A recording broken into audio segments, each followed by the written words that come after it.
Hey guys, welcome to this episode of Brazilian Talk. I am really excited to be uh, recording this episode for you guys today. It's a very special episode for two reasons.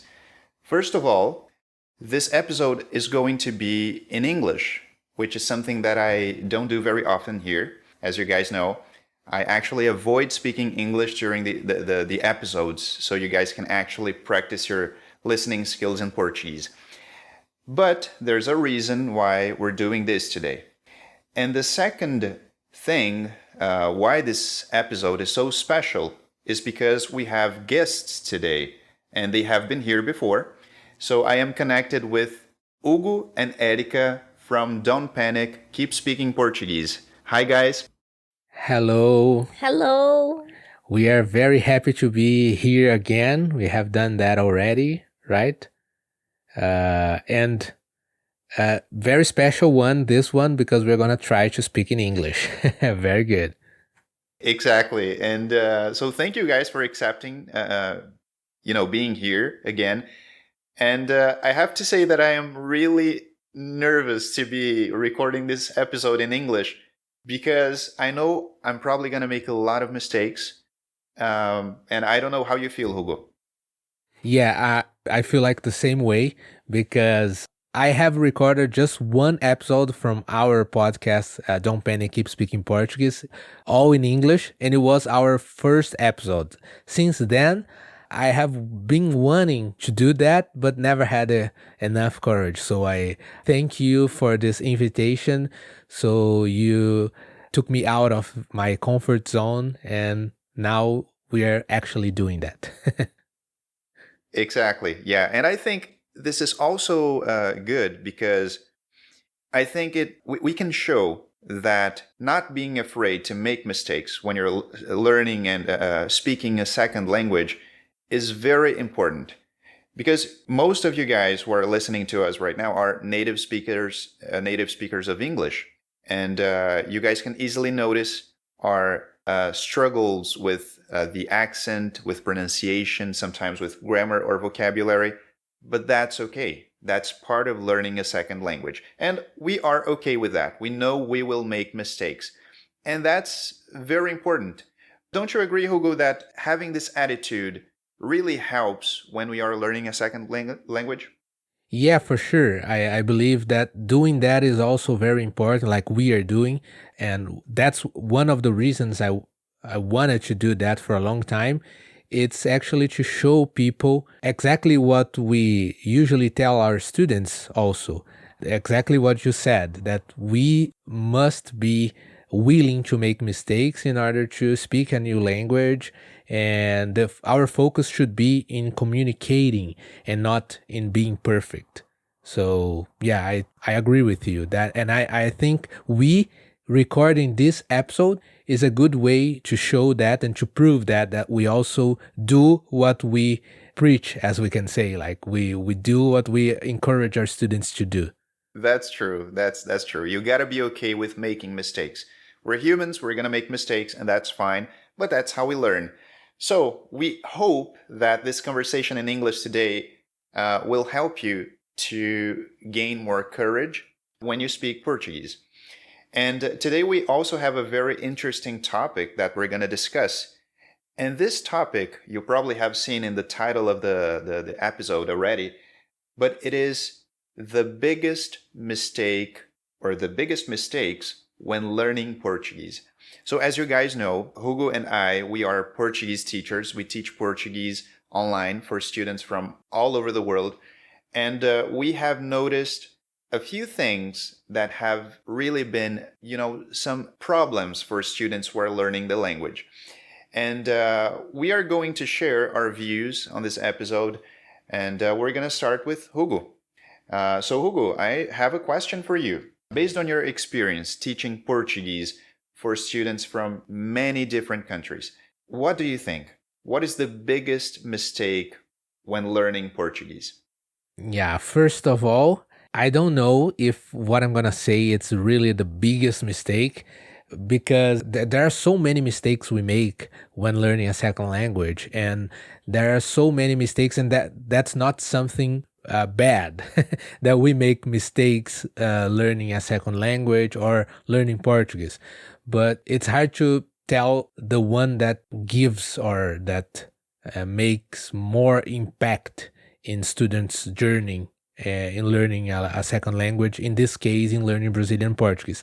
But the one I've chosen to share in this, it's one I see very often, so that's why I think it might be the biggest mistake students make learning Brazilian Portuguese, that is concentrating too much on translating everything, especially basic learners. When we start to learn a language and when people start learning Brazilian Portuguese, they feel they have to understand everything, and then they want to translate every single word from a sentence they hear, from a paragraph they read. And that's one thing that might be very scary. And I don't know, because often we can't translate things literally. I usually use one example with my students that it's very basic, and this example people usually really understand, got that idea really quick, but we forget, or people forget, to apply this idea for the other expressions and phrases along the journey of learning. For example, in Portuguese, I'm sure every people or everybody who are listening us are aware of that, or at least most of them. How do you, Vini, would ask in literal translation, word by word, the question, how old are you? If you would do that in Portuguese, like if you would translate word by word, how old are you? How would you put that in Portuguese? How would that sound? Yeah, it wouldn't work, of course. And literally, that would be como velho é você? But of course, that's really that sounds terrible. Funny. That's funny. Yeah. Maybe a Brazilian would understand what's the purpose of the question, but even though it would sound very funny and very weird. But why is that? The translation is correct. You translated word by word, and each word means exactly what you said.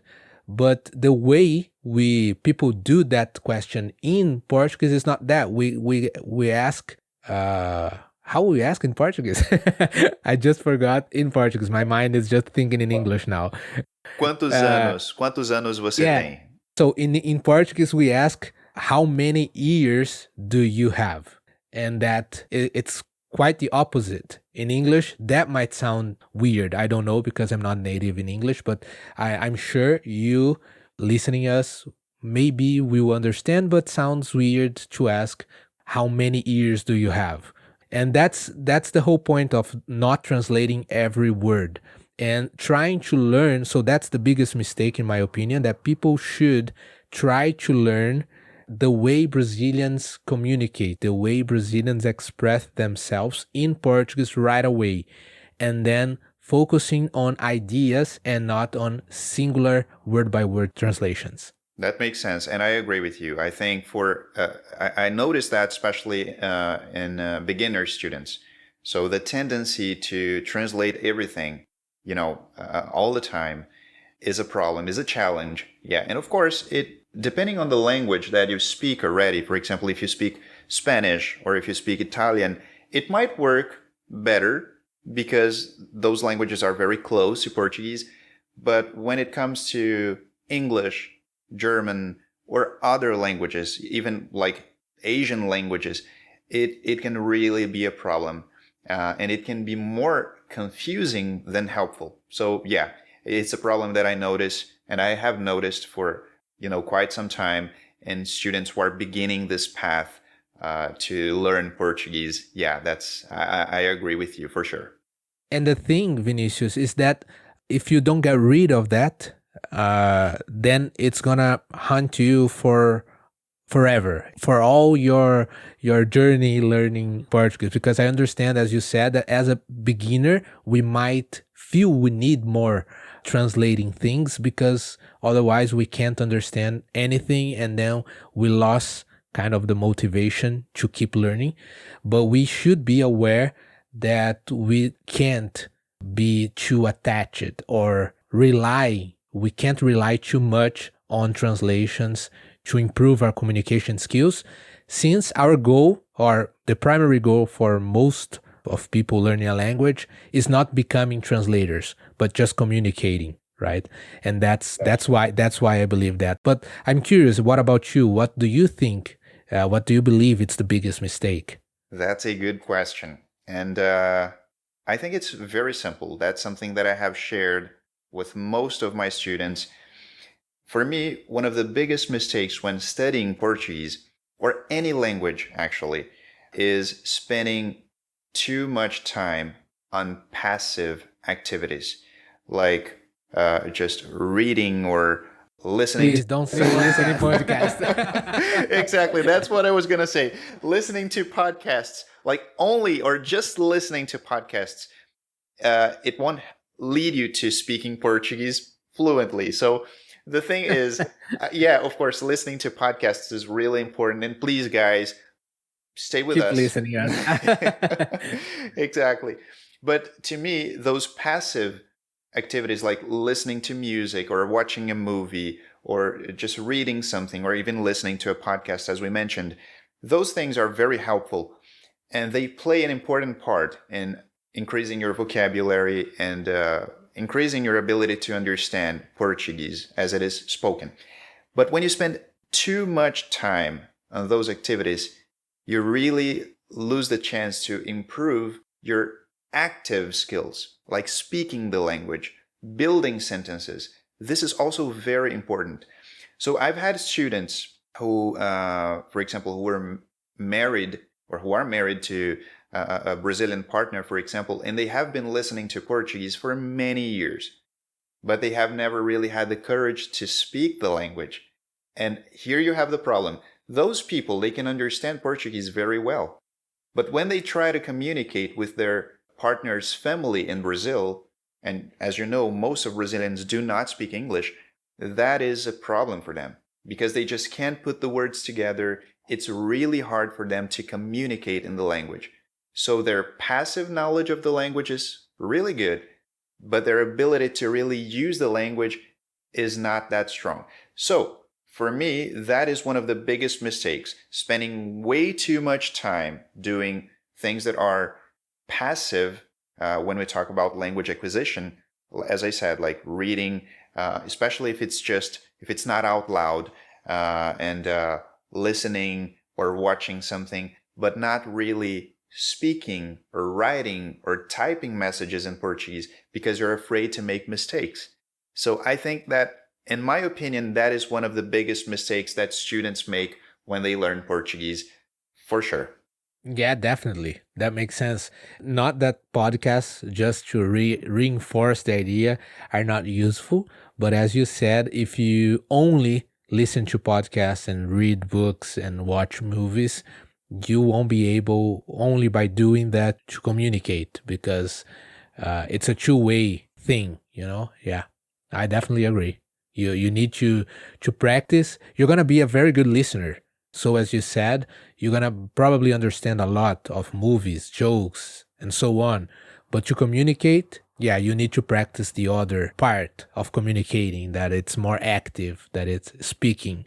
And it is in this active part that you make most of your mistakes, grammar mistakes, pronunciation mistakes. And that's what I think make most of students afraid of doing that, of giving that step, right? Exactly. Yeah, that's right. I agree with you. And of course, we don't want just to share here bad things or mistakes or problems and struggles, but we also want to offer solutions. And so, Great idea. exactly. And so we have been working on something together, Hugo and I, and Erika as well. So we are actually making or preparing a course to focus on communication, conversation. And that is something that you don't see every day.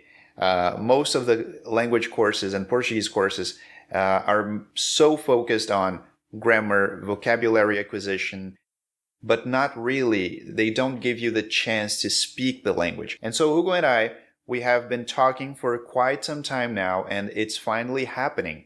We are launching a program that we're really excited to share with you guys to help you practice your Portuguese by having conversations with us and with other students who are also learning the language. So, would you like to explain that briefly, Hugo? Yeah, I think it would be good to do that in a future episode. Why don't you come? So in a, a way of speaking to Don't Panic, Keep Speaking Portuguese, to our podcast, so we can further discuss the solutions that we believe that are good for people who are struggling with those mistakes we just said. So I think it would be a good topic for a next episode, like what we believe are the best solutions to deal with the mistakes we have discussed today. What do you think, Vini? That's great. So let's continue this episode on Don't Panic, Keep Speaking Portuguese. And you can check the links for this podcast if you don't follow them already here on the description for this episode.